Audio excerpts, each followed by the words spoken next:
Hey everyone, and welcome to today's video. So in today's video we are going to be giving up for the ladies, as we do have 4 very exciting female figures to be showing off, and I am in love with all of them for various reasons. They're all such great characters as well in their like genres or mediums or series and things, so it feels so nice to have such great representations of great female characters. I was debating a lot on what to call this video, and I was like, okay, so should we call it like the female empowerment haul? But no, it's gonna have a different title, hopefully, fingers crossed. I think of something better by then. But yes, I am very excited to get into these figures. So as I said, we have 4 to show off today, and I'm just going to show them off in no particular order. I have gotten them over the past like few months, so yeah, some of them are a bit more recent than others, but without further ado, let us show off the first figure. So the first figure we're going to be showing off is the Gift Plus series, the Kafka from Honkai Star Rail. This is the like concert live version. It is a 1/8 scale by my ethos, and I'm actually going to be prepared and professional today and give some actual information for the figure. So this figure retailed for 6,600 yen, which is an incredibly great price, especially because my ethos always does such a great job with their figures. And this one is definitely no exception. One thing I was very surprised about this figure when I saw it for the first time was actually the size, because as I mentioned, this is a 1/8 scale, but it was bigger than expected. So let's go get the figure. And here we have her in all her glory. She is beautiful. I'm not sure if you can tell the scale from when I'm holding her, but genuinely, she is much bigger than I expected her to be. Like I was expecting maybe like this height, but no, she is gorgeous. She is stunning. She has sparkles in her dress, which I wish. This is the one time I wasn't filming me unboxing the figure, because I really wish I did and had my like authentic reaction to seeing the sparkles in her dress, because oh my gosh, seeing that for the first time was so beautiful and stunning. For this figure, I'm going to talk about the good things first. So first of all, as I mentioned before, sparkly dress, and it looks amazing. It doesn't look cheap or anything. It's gorgeous, as well as like the gradient that is in the dress, gorgeous as well. The actual sculpt of the dress, beautiful, perfection. Not to be a weirdo, but also her legs are just really well done as well. Like, weirdly enough, I really like how the way like her ankles are sculpted, and I really like the way the kind of like garter band thigh strap is kind of like almost pinching into the skin. It looks really realistic and as if it was actually there, which, you know, always appreciated with figures. I love her, like the way her face is done. It's perfect, and the shading on her hair is really nice, especially for like a budget figure. Like I really cannot fault it for anything for being, you know, 6,600 yen. That is like such a good price for what you're getting. It is stunning, it is gorgeous. However, unfortunately, I have had some issues with this figure in terms of quality control, which I'm incredibly sad about. So the first thing, which I wasn't really too fussed about, is there's a very small pink transfer line like at the top of her leg here, which again, I don't really care. I didn't even notice it properly until I looked, you know, like in detail. And then another thing is on a part of a dress around like this area here. I feel weird poking them. But around there is a bit of the dress that's missing the kind of like sparkly sheen of the dress, like it's missing a coating for some reason, which again, I could have overlooked that. However, the most annoying quality control issue is on the hair, and she has these like grey markings on her hair, which is almost like sticky, like there's glue there or something, and it just hasn't been wiped off properly, or it was accidentally put on those areas when it wasn't supposed to be, and I have attempted to try and remove it, but sadly I have been unable to. So I'm incredibly sad, because other than that, this is a stunning figure and I literally cannot recommend it enough. I'm just incredibly sad that it came with those quality control issues. But other than that, she is gorgeous, she is stunning. This line of figures is like my one-off exception to my rule with Honkai Star Rail, where I'm only allowed to buy merch of certain characters, especially figures, because otherwise there would be no money. There would be no money to buy anything. But this line of figures is my exception. I've already pre-ordered the cast dress that's coming out, and I believe there is a Sunday in the works, who I'm very excited for, and I can't wait to have more of this line of figures because they are gorgeous. So yes, that is the Kafka 1/8 scale by my ethos. And for our next figure, this is a figure that if you watched my pre-order video for 2025, you would know that this figure, I was singing its praises and I hadn't even had it yet, even though I knew it was going to be good because it was a re-release, and that is the Coco Witch Hat Atelier figure by Kotobukiya. So, like Kafka's, this is a 1/8 scale. Obviously, it's Coco from Witch Hat Atelier, and this figure originally released for 14,800 yen, and then the re-release was for 17,500 yen, which honestly is not too bad of an increase considering how much the yen has changed in, is it 5 years that it's been released? Since it's been released? That's crazy. Yes, I was ecstatic when they announced the re-release for this, and that's as someone who isn't like fully involved in Witch Hat Atelier. I have read, I want to say, about the first 4 volumes, and I'm still planning on rereading the entire series before the anime comes out because I'm very excited for the anime. And I know, from what I have read, I know I will love the series in its entirety, and as you know from the pre-order video, I was very excited about this figure. So let's go get her. And here she is beautiful, she is stunning, she is Grace. I love her so much, so dearly. Coco looks amazing. I love, she just looks so cozy even though this looks like such an uncomfortable place to be sitting and chilling.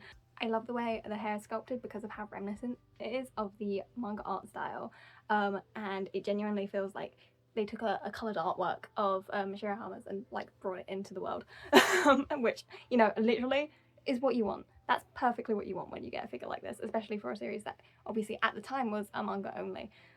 So very, very exciting. I love this little like parchment that she's been scribbling on with her little like magic scribbles. I don't know what they're called. It's been a while, okay. But I don't know, it gives such an like element of whimsy to it almost, and it almost like with the decorations and things almost reminds me of like a zodiac or astrological kind of star sign thingy. I don't know the terminology, but it just, there's so much like whimsy and like just fantasy elements in this figure that any fantasy fan would absolutely just love the kind of, I guess, fantasy aesthetic that it brings with it. But yes, sadly I do have a couple complaints. Complaint number 1 is this little pen. This was such a pain to get into her hand, and I feel like I like bent the end of it quite a bit trying to get it in. So I'm never moving that ever again. No, of course I would have to move it if I moved or anything like that, but for now it will stay there forever. The other thing is I do feel like some of these like rope parts do look a little cheap and not really like rope. They do feel like plastic, especially this little like plant here, this little bit of herbs, and I hate how close it is to Coco and her head. I don't like how close it is to like rubbing on the hat and everything. I think there should be some more room. But yeah, and then my other thing is I do feel like there's quite a lot of empty space at the back. Now obviously if you're looking from the front then that's not an issue, but it does feel like there's something missing here. But it's still, like, I understand why it needs to be like this to have this whole effect around the whole figure and the whole piece, I guess. Also the little brush bug is adorable, just hanging from the top. And I really, really love the detail that they gave, having Coco's little magic markings on her shoes. And I think it's this little like fish bit at the bottom of the stand that makes me think of like the zodiac. It's like Pisces or something, I don't know. I do also like the little stars that are on the inside of these little, what is this? It's like a, almost looks like a planetarium thing, but I don't know. I will say another point of kind of places I think they could do better, I guess, is I do feel like Coco, she does have shading obviously around her outfit and things, but I do feel like there are elements that could use more shading. There's also some like varying shading around this parchment, which it's enough. It does what it needs to do, but I do think there could be a little bit more shading. But for the most part, absolutely love her. I love having her on my shelf, and as I said, she adds so much just whimsy to a shelf, and I absolutely love having her next to my manga for Witch Hat Atelier. So super, super cute. And for our next figure, this is a character who I feel like needs no introduction. She's made a name for herself, as she should.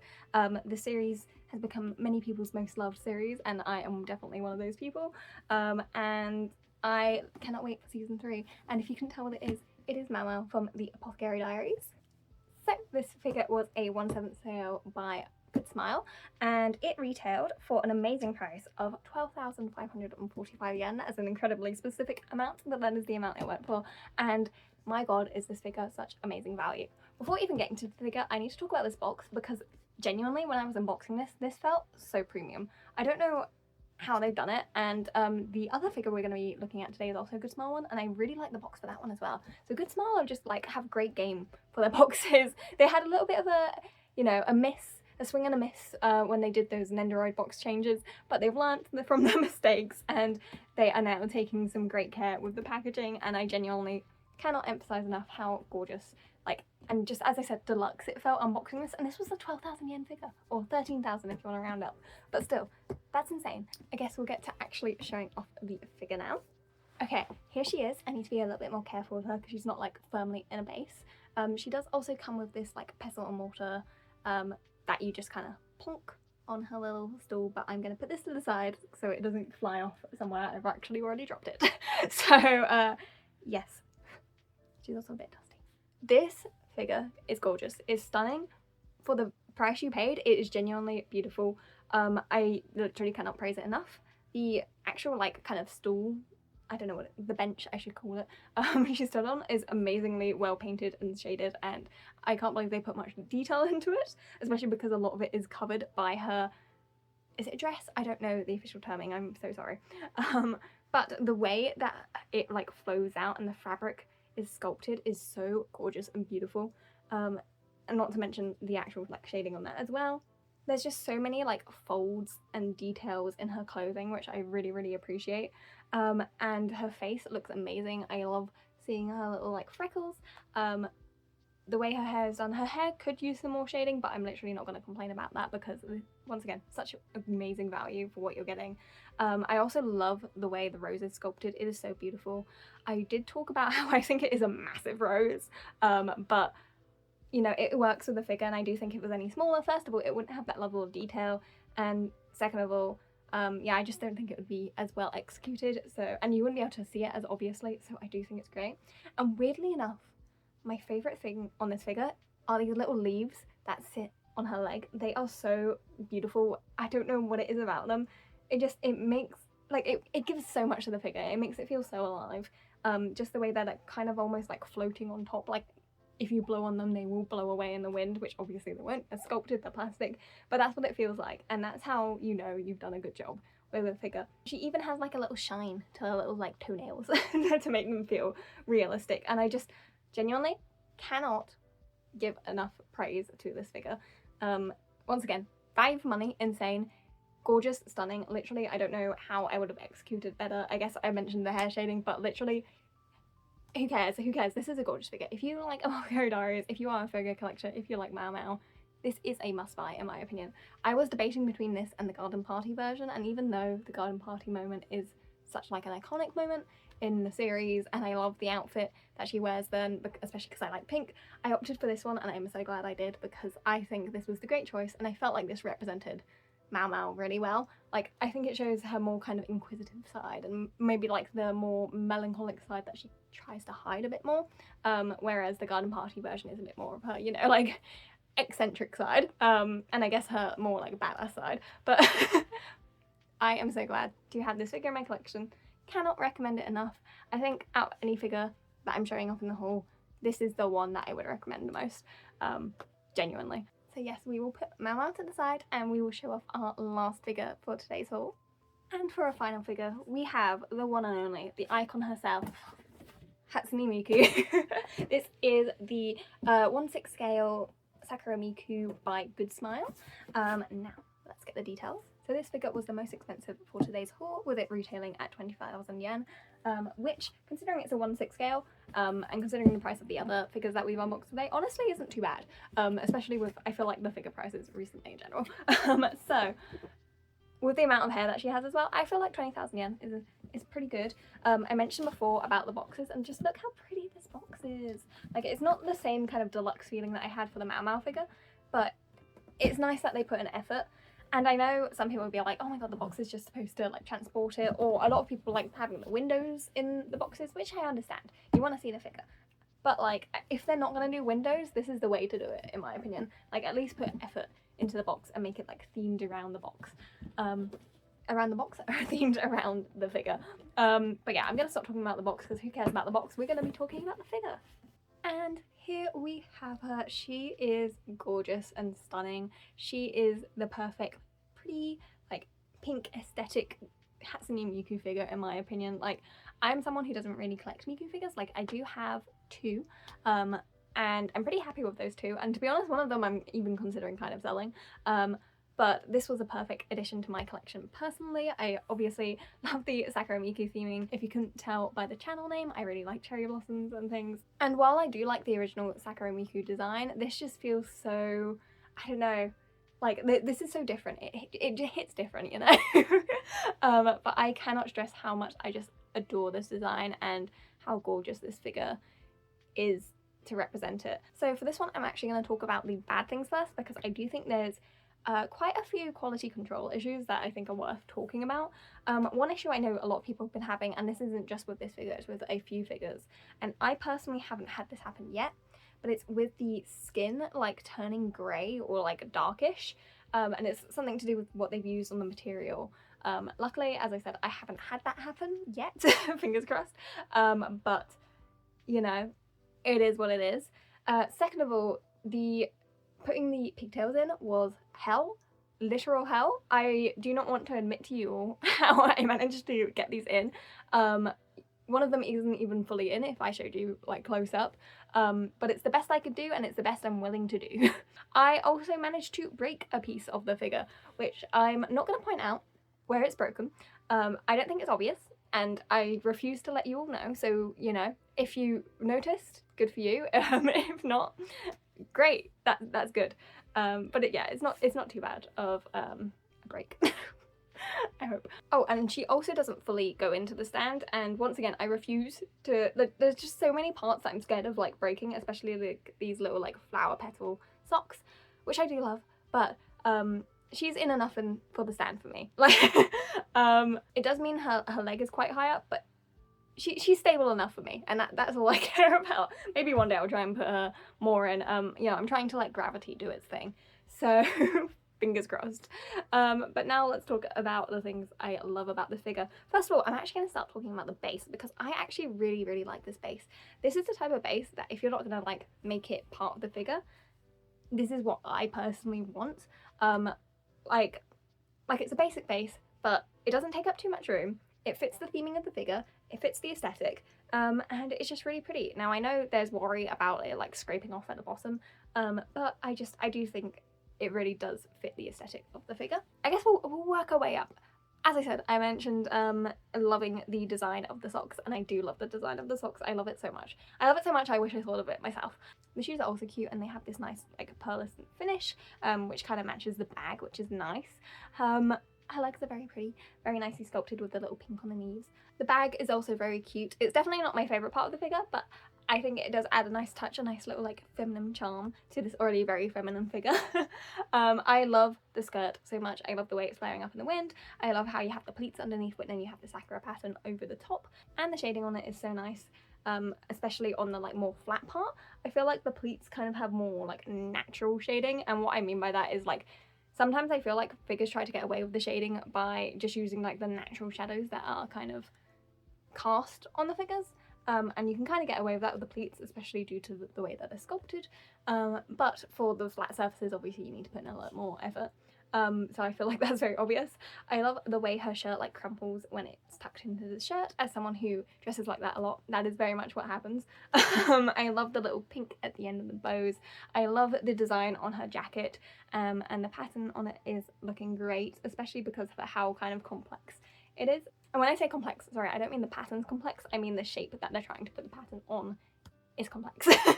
I love her face. Her face is just so sparkly and cute, and it fits the kind of, I don't know, the aesthetic, the adorable, cute, sparkly aesthetic that this figure is definitely going for. I love her whimsical pose as she's like, the wind is blowing.